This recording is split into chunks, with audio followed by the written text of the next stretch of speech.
Red FM.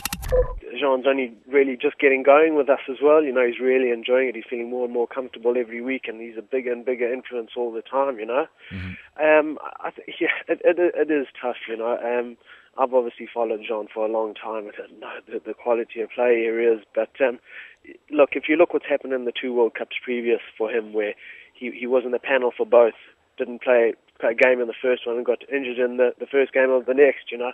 I think it's been really tough for him, and realistically this is his last chance to play a full World Cup. So, I mean, there's no ways we can deny that. We were always aware that the situation might arise at some time, you know, and unfortunately there hasn't been a shift in position from Saru in the interim period. So it's with our blessing that he goes, you know, but we don't want to lose him, that's for sure. But we always knew that this was a probability.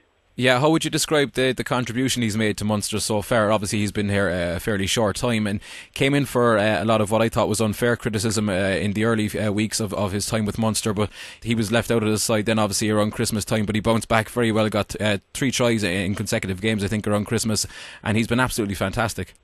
Yeah, we scored some absolutely vital tries, you know, starting with that one, I'd say, up in Perpignan, you know.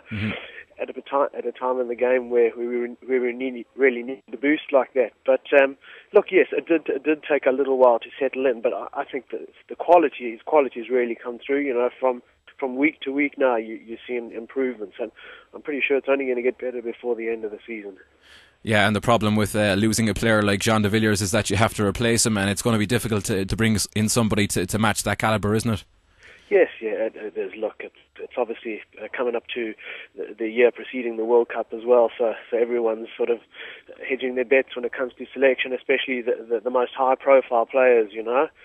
So it would be quite difficult to get someone to move. But look, we have a number of things we're working on, and it's yes, you're absolutely right. It will be very difficult to replace him. And John is obviously one of a number of players out of contract at the end of the season, and I suppose most notably of those is Doug Howlett. Have you had any more news on what's the situation there?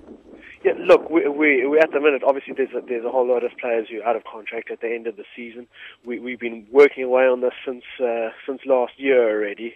And we're almost ready to make announcements on the vast majority of the squad, including Doug Howlett. So when we have all the information available, we'll be making an announcement on it.